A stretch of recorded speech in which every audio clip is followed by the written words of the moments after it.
les amis, bienvenue sur Air Cinemas. Aujourd'hui on se retrouve pour une nouvelle vidéo. Vous voyez que je suis sur Infinite Flight. Je sais pas si vous avez vu, mais j'ai mis du coup en ligne un sondage pour savoir quel vol vous voudriez que je fasse sur Infinite Flight. Et la majorité ont choisi San Francisco, Los Angeles.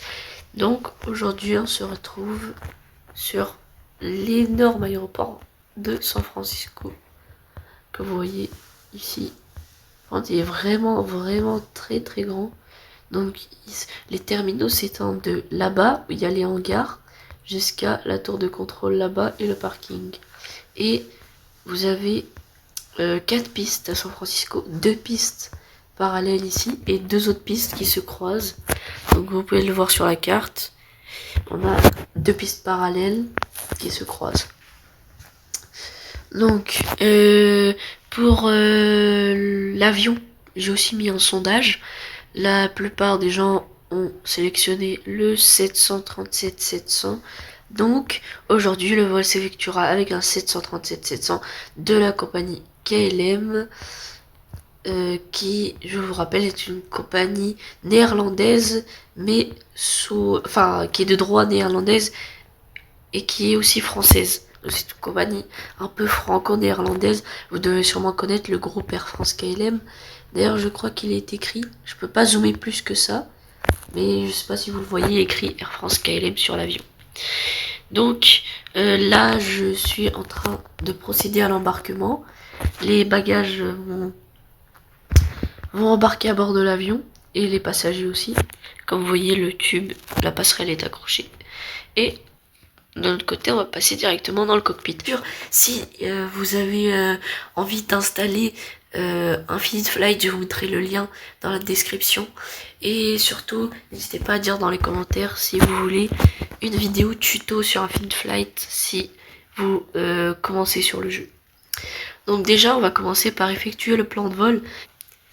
Et donc vous voyez bien que moi je suis là à San Francisco et Los Angeles. Non, Los Angeles c'est probablement pas ici. Voilà, c'est ici. Clax. Donc vous voyez que l'aéroport est à peu près là. Et on va commencer tout de suite du coup le plan de vol.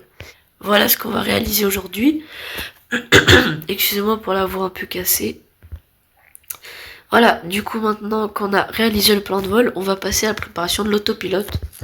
Donc pour l'altitude de croisière, on va rentrer pour ce vol 30 000 pieds, parce que c'est un vol courrier. Pour le VS Vertical Speed, donc la vitesse de montée qui se mesure en pieds par minute, on va mettre 4000. Voilà. Pour une fois qu'on sera en vol, la vitesse de croisière c'est à peu près 270 nœuds, mais pour ce vol court, on va prendre 250 nœuds. Il veut pas. Attendez. Voilà. On a fini le chargement, on va pouvoir désactiver toutes les machines pour qu'elles commencent à reculer. Et la passerelle également. Vous pouvez la voir, elle va bouger. Voilà, elle bouge. Voilà, on va leur laisser leur temps. Ils vont me demander de sélectionner. Voilà. Maintenant que j'ai sélectionné, je peux cliquer sur Start et ça va me repousser.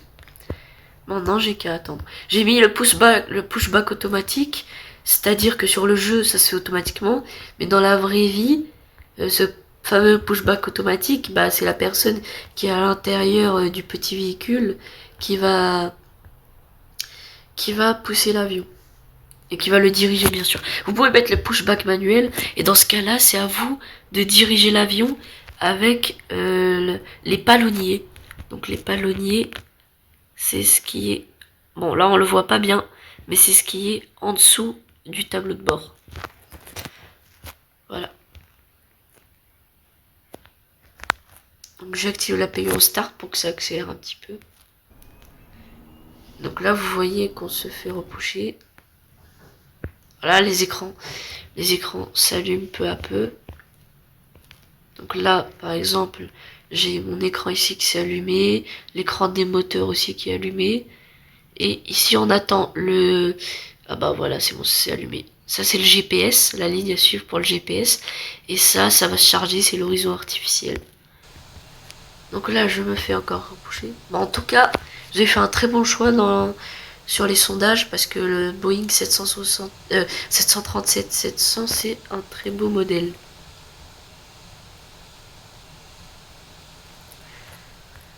Donc là on va attendre, il va me repousser normalement jusqu'ici. Bon, on va s'arrêter là pour pouvoir continuer sur la renouée. On va attendre un petit peu.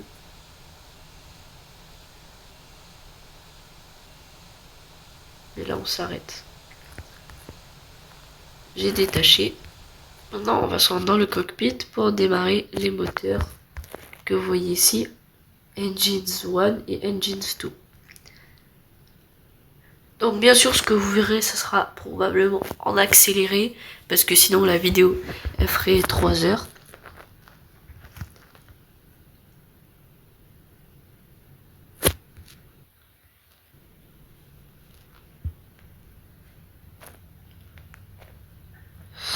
On peut allumer aussi les lumières que vous verrez ici. Attendez, je vais activer la nuit pour que vous puissiez les voir. Voilà, maintenant vous les voyez bien. J'ai allumé les lumières, si on les éteint, hop, il n'y a plus rien. Donc on allume les lumières, c'est très important avant de partir. Même s'il fait jour. Même s'il fait jour, vous les voyez un petit peu. Donc là, vous voyez que les réacteurs, ils s'allument. Ils sont en train de démarrer. Vous les voyez ici. Donc là, maintenant que le chiffre en haut ici a atteint 20%, on va pouvoir démarrer. On désactive les park brakes et on met la poussée à 10%. On va sortir en extérieur pour pouvoir faire le virage. Du coup, je rappelle bien qu'on doit tourner à droite pour aller en direction du bout de piste.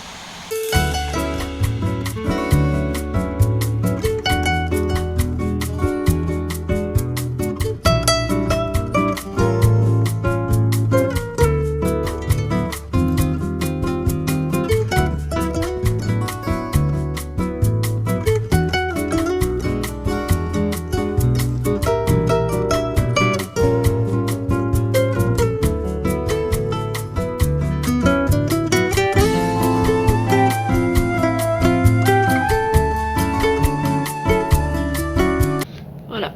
Donc une fois qu'on est aligné, on va aller dans l'onglet Passenger et on va demander aux passagers d'attacher leur ceinture. Maintenant que ça c'est fait, on vérifie que tous les paramètres sont bons, que l'autopilote est prêt. On met les flaps en degrés. Donc là vous les entendez qui se déploient. Le trim vous allez mettre à 30%. Et là on est paré au décollage. Donc vous désactivez les park brakes et on monte la puissance à 80%.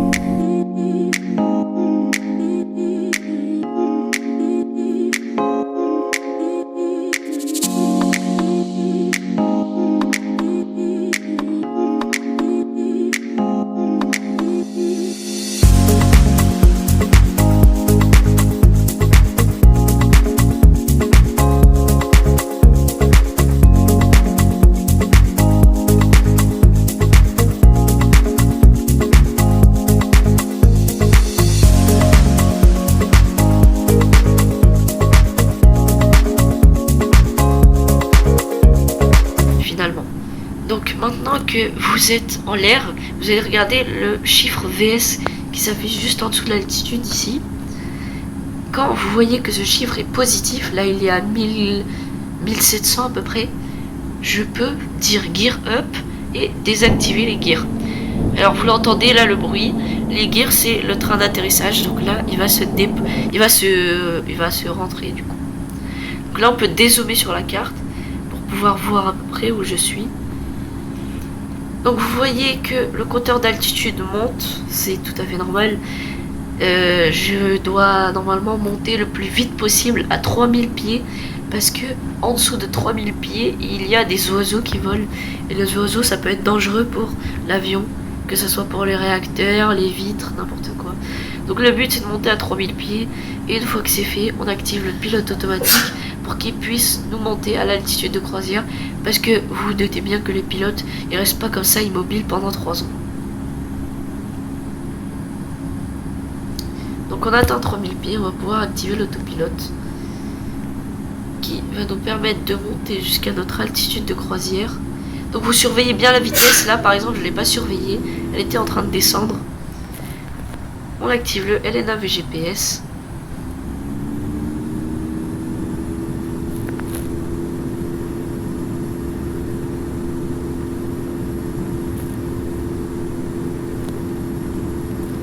Je vais descendre un petit peu le VS parce que si les moteurs ils suivent pas, ça veut dire qu'il y a un petit souci. Donc là vous pouvez voir que mon avion est en train de voler et il y a une magnifique vue sur l'aéroport juste derrière. Voilà.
Normalement à bord de cet avion qui est un peu récent, j'aurai directement le système de papy. Les papys en fait c'est 3 lumières qu'on trouve à côté des pistes pour savoir si vous êtes trop ou trop bas pour l'atterrissage. Donc là par exemple la voix m'indique que on est bientôt à l'altitude de l'atterrissage. La vitesse je la règle sur 205 nœuds.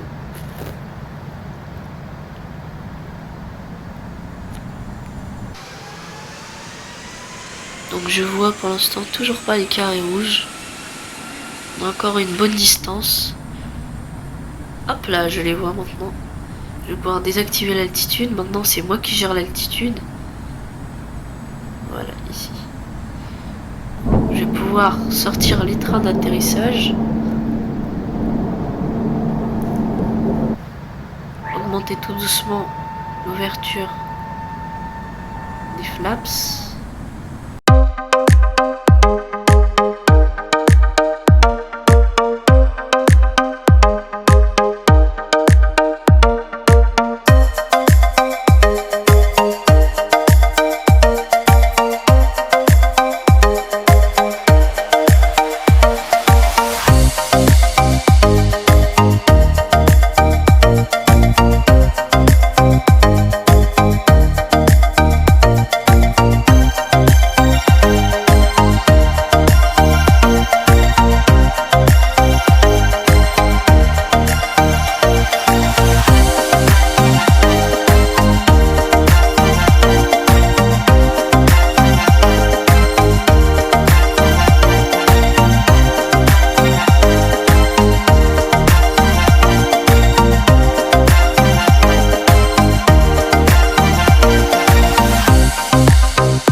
vais pouvoir tout désactiver. Et voilà. Maintenant qu'on arrive au sol, je vais pouvoir zoomer sur la carte pour directement me rendre au terminal. Je vais mettre les park brakes pour qu'ils ralentissent. Alors, bien sûr, pour les plus,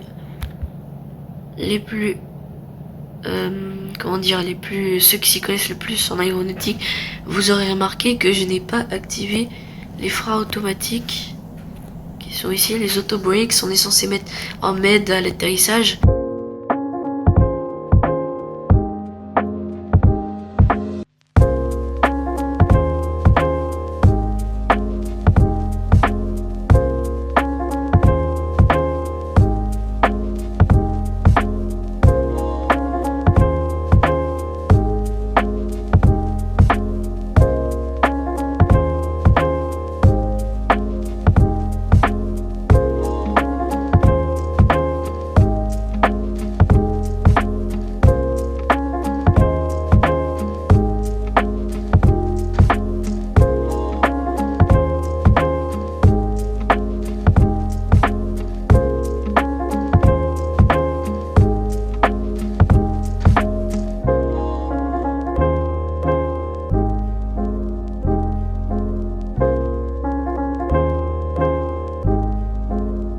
Une fois qu'on est là, on va pouvoir éteindre les moteurs.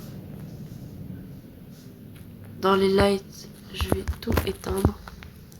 Pouvoir dire aux passagers de désactiver le ceinture. Je vais pouvoir attacher la passerelle et appeler tous les services au sol. Voilà, la passerelle s'avance. On va attendre. Donc, bienvenue à Los Angeles, l'énorme aéroport de Los Angeles. Pour les plus connaisseurs, si vous connaissez, comment dire, GTA, si vous connaissez GTA, bah, l'aéroport de Los Santos, il a été inspiré de celui-ci, avec les petites vaguelettes que vous voyez au fond là-bas. Voilà. Mais bien sûr, il était fait en beaucoup plus petit sur GTA, parce que sur GTA, non, si je me trompe pas, il y a 2 pistes, ou une, max. Et ici, il y en a 4.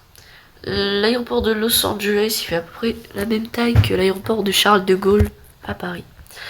Donc voilà, mesdames et messieurs, bienvenue à Los Angeles. Merci d'avoir voyagé avec Air Cinemas. J'espère bientôt vous revoir. Et surtout, n'hésitez pas à mettre des commentaires si vous avez des idées de vidéos.